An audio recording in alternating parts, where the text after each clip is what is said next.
할렐루야. 오늘 수요 아침, 말씀 본문은 마태복음 25장 14절부터 30절까지 있는 잘 알려진 달란트 비유의 말씀입니다. 지금까지 계속 지금까지 우리가 계속 예수님께서 이제 종말의 때가 일어날 때 정상을 뭐 글로벌리도 이야기하고 이제 로컬리도 예루살렘 땅에서 일어날 일들도 말씀하셨습니다. 그리고 이제 예수님이 종말 이후에 다시 오실 텐데 재림할 때 어떻게 우리가 준비하고 살아야 될 것인가 앞에서 열처녀 비유의 말씀을 통해서 기름을 준비하고 있으라.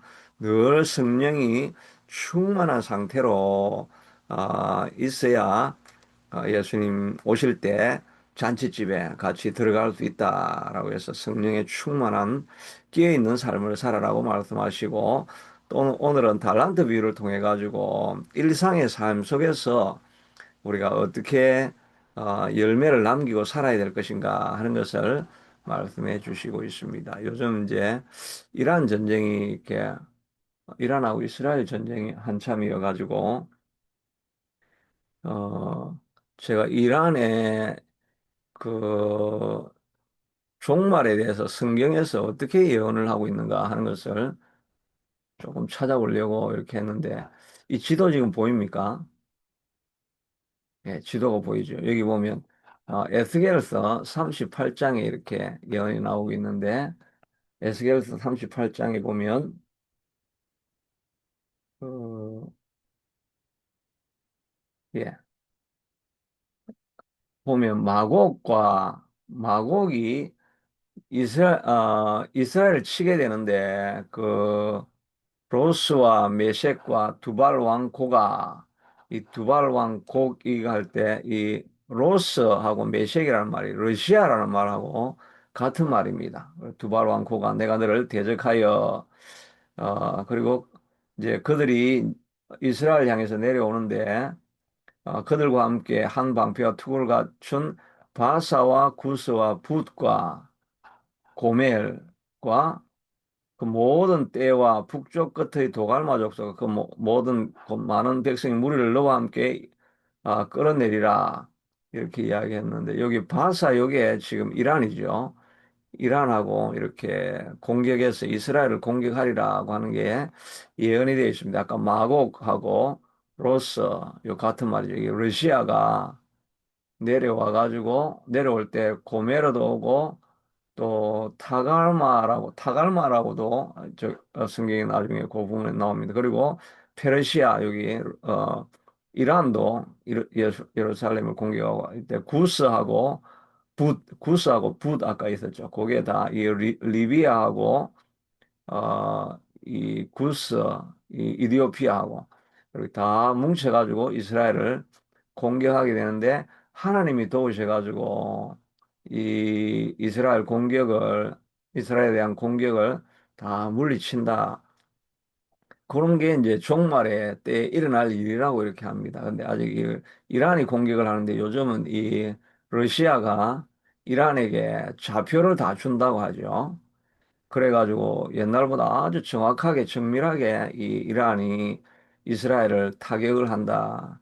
어떻게 그렇게 할 수 있냐니까, 이 러시아가 뭐 각 지역에 대한 좌표나 이런 전쟁 움직임에 대해서 이렇게 비밀을 이렇게 이야기해 주니까 이 공격을 한다, 뭐 이런 이야기도 있긴 하죠. 근데 하여튼 지금 러시아가 당장 공격을 하니까 아직 종말의 모습은 아니다, 뭐 이렇게 생각할 수 있는데, 여하튼 이스라엘 전쟁을 이렇게 했는데, 하여튼 이런 전쟁이 일어나면 하나님이 이스라엘을 지켜주는 그런 내용으로 많이 이제 나오고 있습니다.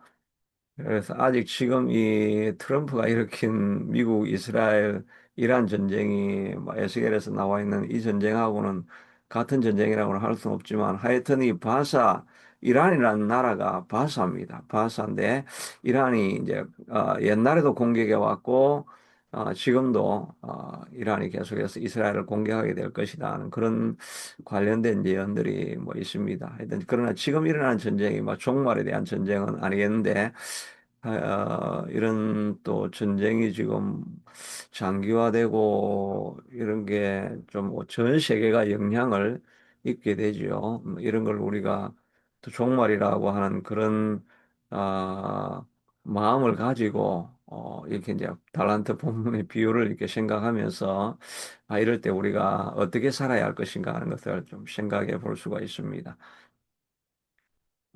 이 달란트 비유는 우리가 뭐 너무나 잘 알려져 있죠.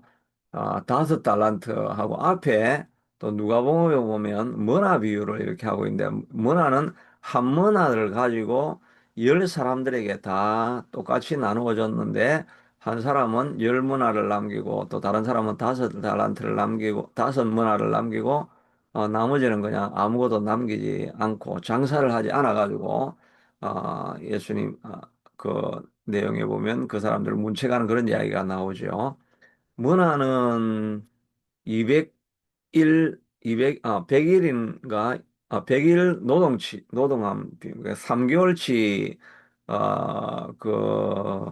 이제 임금이니까 뭐 1,000만 원 정도라고 한다면 그 달란트는 6천일에 해당하는 그 임금이라고 해서 뭐 6억 정도 이렇게 된다고 하니까 한 달란트 받은 사람도 꽤 많이 받은 것을 볼 수가 있습니다. 그래서 앞에서는 장사를 잘 해가지고 남겨라 하는 이야기가 나오는데 남긴 그 성과가 조금씩 다른 거고 여기는 그냥 5달란트, 2달란트, 한 달란트 줬는데 5달란트는 5달란트, 2달란트는 2달란트 남긴 그런 내용을 담고 있습니다. 그런데 그러니까 이 예수님의 이런 마지막 때를 살아가면서 우리에게 부탁하고 있는 것은 어찌하든지 열매를 남기라는 그런 내용하고 관련이 있죠. 아, 이 달란트 비유는 흔히 뭐 착하고 충성된 종아라고 해서 남긴 양의 차이를 비교하는 것은 아니고 하나님 앞에서 충성된 그런 품성에 대해서 이야기를 하는 것이고 문화의 비유에서는 실제적으로 남기는 결과에 대해서 이렇게 이야기를 하시는데 여하튼 하나님이 우리에게 요구하시는 것은 내가 받은 은혜를 헛되이 받지 말고 은혜를 받고 정말 내가 믿음이 있다고 한다면 어떤 모습이든지 열매를 남기게 될 것이다 라고 이렇게 말하고 있습니다. 다른 본문에서도 아, 그 그 가시나무에서 무슨 열매를 볼 수 있겠으며, 그래서 그 열매를 보고 그 사람을 알게 된다는 그런 말씀도 앞에서 말씀하셔서, 아무리 말을 잘해도, 뭐 온갖 미사여구를 다 쓰고 막 강단에서 막 뜨거운 설교를 하고 그래도 결과로 봐서 아무런 열매가 없다 그러면 그 사람은 거짓 선지자다. 잘못된 신앙을 가진 사람이다라고 이렇게 이야기를 하고 있죠. 그러니까 우리도 어찌하든지 열매 맺는 삶을 살아야 할 것이다는 것을 알 수가 있습니다. 그래서 우리에게 또 천국의 비유를 들면서 겨자씨 비유를 들죠. 조그만 겨자씨 하나가 나중에 세월이 지나가지고 점점 커져가지고 새들이 깃들 수 있는 그런 큰 나무로 자라는 것이 천국이다고 하고 있습니다. 우리가 예수님을 정말 마음에 모시고 예수님의 뜻을 순종하고 신실된 종으로 살아가면 어떻게 생명이 자라지 않을 수 있겠느냐. 그래서 반드시 자라게 되어 있는 것입니다. 세월이 점점 지났는데 안 자란다. 그러면 그냥 그거는 부모의 참 근심거리가 되는 거죠. 우리가 어떻게 하든지 천국의 삶을 살아가면 열매를 맺고 우리의 선한 영향력이 아름답게 결실하게 될 것이다 라고 말씀하시고 있고 또 누룩의 비유를 통해 가지고 누룩을 넣어 놓으면 이게 반드시 가로 스말 전체 다를 다 조그만 누룩이 다 화학적으로 변화를 시켜버리죠. 그래서 평화가 없고 근심이 있고 염려가 있고 분쟁과 투쟁이 있는 공동체에 믿음의 사람이 들어가게 되어지면 그 선한 영향력이 점점 뻗쳐나가 가지고 그 분쟁하고 갈등이 있는 그 공동체가 다 화학적으로 변해 가지고 너무나 친밀하고 그 사랑의 교제가 있는 그런 공동체로 바뀌어져야 그게 천국을 가지고 있는 우리의 삶이 되고 천국의 삶을 살아가는 그 증거가 될 것이다라고 말하고 있습니다. 그러니까 제가 또 저도 또 우리가 가는 가는 공동체가 내가 딱 들어갔더니 점점 싸움이 막 심하게 일어난다. 그러면은 내가 좀 문제가 있는 이 천국이 내 안에 들어가 있는 게 아니죠. 근데 내가 딱 들어갔는데 막 싸우고 갈등하는 공동체가 오히려 화목한 공동체가 되어 있다. 그렇게 하면, 아, 내가 살아있다는 증거가 되는 거죠. 저도 이렇게 제가 거쳐갔던 각 교회를 보면 거의 대다수가 그 문제가 많이 있는 그런 공동체였던 것을 보게 됩니다. 그러니까, 근데 제가 한국에 있을 때는 정말 제가 들어가서 그 공동체에 참 진짜 선한 영향력을 엄청 많이 미쳤다는 생각을 하게 되는데, 그래서 저도 아름다운 기억과 추억으로 남아 있는데, 그때는 생각해 보면 정말 기도를 많이 했던 것 같습니다. 막 그 산기도 다니고, 또 뭐 수련회 가서 금식하고 기도하고, 정말 그때는 또 철야 기도도 뭐 새벽 4시까지 뭐 거기 습관적으로 이렇게 기도를 하고 많이 기도를 하니까 막 성령의 역사가 내 마음속에 충만하게 나타나고 막 불같은 말씀을 선포하고 그랬던 기억이 남아 있습니다. 지금도 이제 기억이 나는 게 우리 청년부 때 제가 설교를 하고 딱 들어가는데 막 애들이 눈물을 흘려가지고 막 앞에 눈물이 막 흥건하게 있는 그게 기억이 나더라고요. 그 당시에는 막 제가 메시지를 전달하면 막 사람들이 불같은 말씀이 나와가지고 사람을 회개시키고 이런 능력이 있었을 때가 있었는데 흘러간 물로는 물레방아를 돌릴 수가 없는데 어제 먹은 밥으로 오늘을 살 수가 없는데 오늘 내가 또 그런 은혜와 능력과 권능을 받아야 되겠습니다. 우리 안에 생명이 계속해서 자라가야 될 줄로 믿습니다.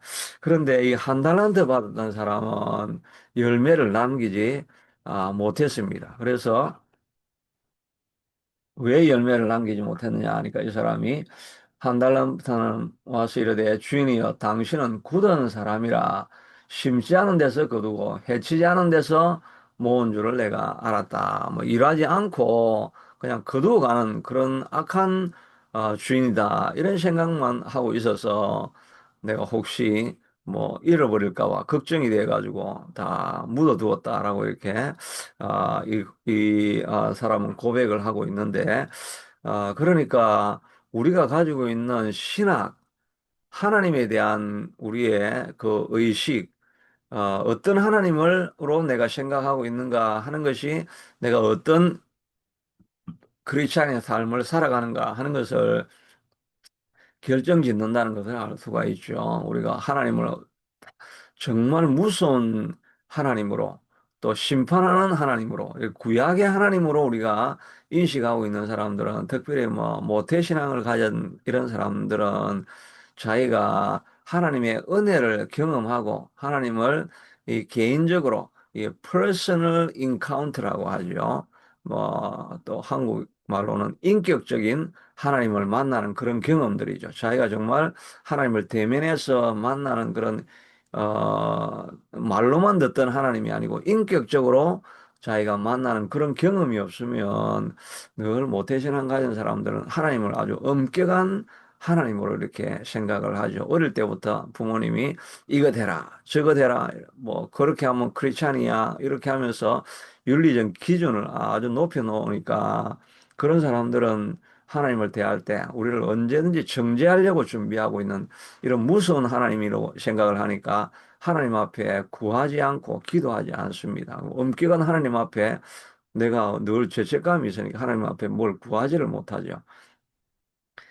그런데 우리가 개인적으로 하나님을 인격적으로 그렇게 만난 사람들은 그건 좋은 친밀하신 하나님이죠. 그리고 자기가 너무나 고통 가운데 어려움이 있을 때 찾아오셔서 위로해 주시고 힘을 주시고 공급해 주시는 그런 하나님으로 경험하게 되면 하나님은 좋으신 하나님이구나. 그 수가성 여인이 모든 사람들이 자기를 정죄하고 있어가지고 자기는 꿈이 없고 소망이 없는 사람이라고 생각했는데 예수님을 만나고 나니까 예수님이 자기의 모든 문제를 알고 있고 또 자기를 영접하고 받아들여서 회복하시는 분인 줄을 알게 되니까 온 동네에 나가가지고 내가 만난 그리스도를 너희들도 와서 와보라 하고 너무나 참 큰 기쁨으로 사람들을 초청할 수 있는 그런 사람이 될 수가 있는 거죠.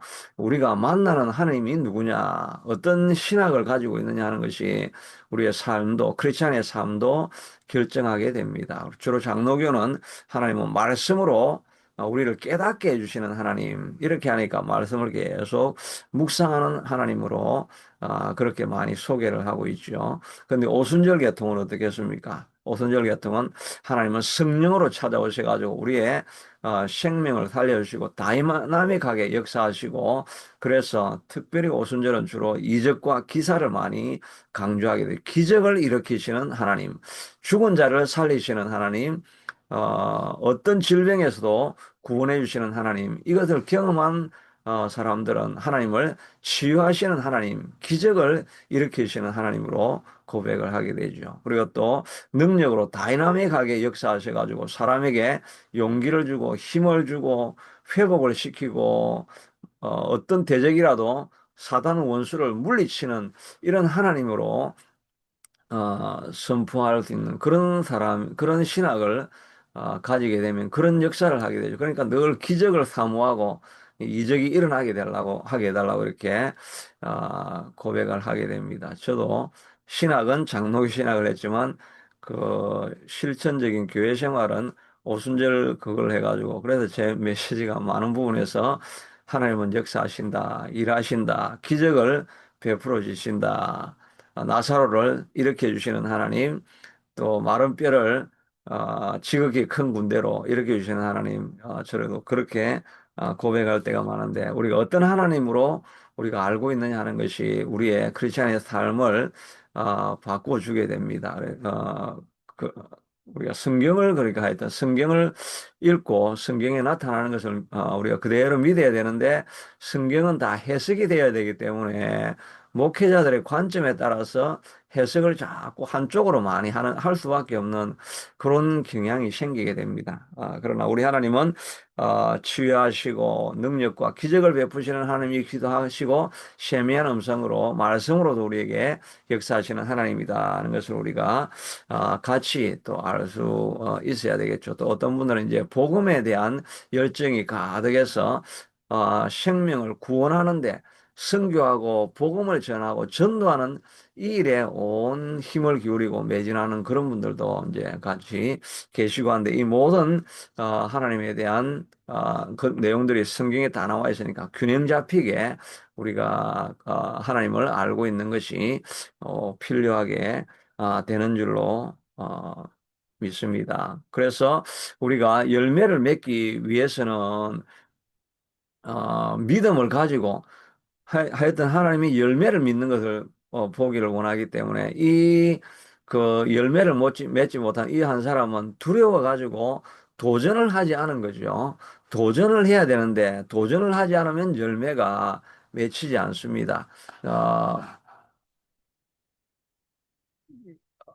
요수아 3장 15절에 요수아 3장 15절. 예, 여호수아 3장 15절에 보면 요단이 곡식 거두는 시기에 항상 언덕에 넘치더라. 괴를 맨 자들이 요단의 이름에 괴를 맨 대제사장들의 발이 물가에 잠기자 곧 위에서부터 흘러내리던 물이 거쳐서 물가에 이 곡식 거두는 때이기 때문에 그 요단강이 아주 범람한 때입니다. 범람하지 않으면 한 30, 뭐 미터 정도밖에 안 되는 작은 개울과 같은 그런 물이지만 범람을 하게 되면 거기 뭐 1, 2km 정도 깊은 물이 되는 거죠. 그런데 그때에 언약궤를 맨 사람들이 요단강을 건너가라고 하니까 그냥 그걸 언약궤를 들고 요단강에 제사장들의 발이 물에 잠기자 도전을 하는 것입니다.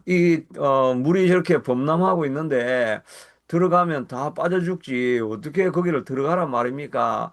하고 안 들어가고 그냥 도전을 하지 않고 그냥 물이 다 빠질 때까지 기다리겠습니다. 그러면 아무것도 못하는 것입니다. 이 악하고 게으른 종아라고 하나님께서 우리를 문책하실 것입니다. 길이 보이지 않는 때라도 하나님이 약속하시면 그 약속의 말씀을 들고 가나안 땅을 점령하라고 하니까 제사장들이 물이 흐르고 있는 그 강가에 첫 발을 내딛고 도전하고 안 될 것 같지만 그냥 내가 시도해 보리라 하면서 첫 발을 내디딜 때 열매가 맺혀지게 되는 것입니다. 그러니까 하나님께서 우리의 마음에 도전을 주시고 또 꿈을 주시고 비전을 주시고 말씀해 주시면 그렇게 하면 우리가 망할 수도 있는 그런 상황이라 할지라도 우리가 믿음을 가지고 첫 발을 내디딜 때 하나님의 역사와 기적이 우리에게 일어나게 되는 것입니다. 우리가 순종하고 첫 발을 내디디지 않으니까 내 삶에 아무런 기적과 이적과 하나님의 역사하시는 것을 경험하지 못하죠. 오늘 이 시간도 우리에게 말씀하시는 도전이 있다고 한다면 도전을 붙들고 첫 발을 내디디고 걸어가야 됩니다. 감기가 걸리고 증상이 남아 있으면 하나님 이름으로 믿습니다 하고 과로하면 감기가 더 도질 것이라고 생각이 되지만 그래도 하나님이 말씀하시면 하나님의 약속을 믿고 오늘도 더 과로하지만 내가 한번 일을 해보리라. 그러나 이게 조심해야 됩니다. 이 믿음이 하나님의 말씀이 내게 임해야 그렇게 하는 거지. 하여튼 임한다고 하면은 그런 도전에 우리가 직면하면서 하나님 내가 걸음을 긋겠습니다. 아들을 바치라고 하면 그게 무슨 말입니까? 라고 하기 전에 하나님이 말씀하시면 그냥 아들이라도 바쳐보면 아들을 살리고 그래서 믿음의 조상이 되는 역사가 일어나게 되죠. 나만도 그 계집종이 하는 말이 이스라엘에 선지자가 있다.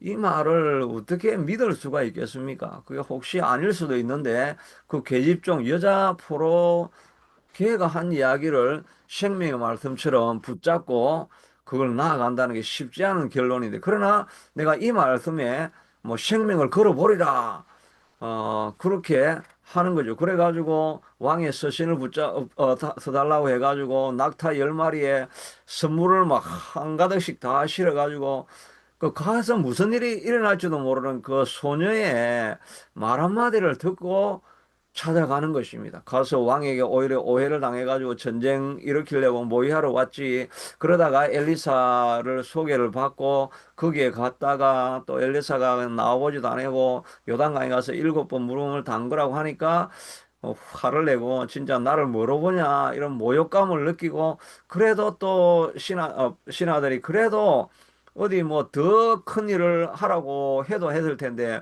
물가에 몸 담그는 것 정도야. 해봐야 실패하면 믿져야 본전인데 해봅시다.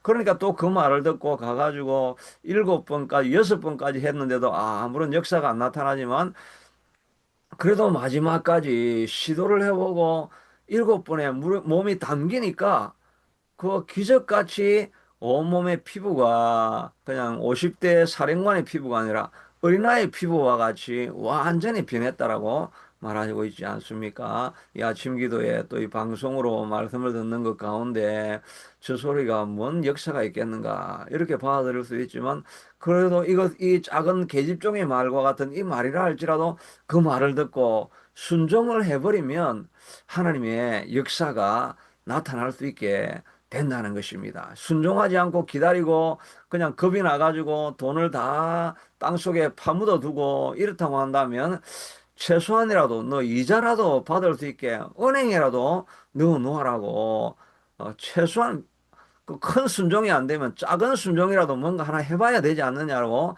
하나님께서 말씀하시는데 우리도 오늘 우리에게 주어지는 말씀 이 하나님이 우리에게 약속해 주시는 말씀 하나를 붙잡고 직접 시도를 해보는 것이 필요한 것입니다. 열매를 맺으려면 한 번 시도하면 안 될 때가 더 많이 있죠.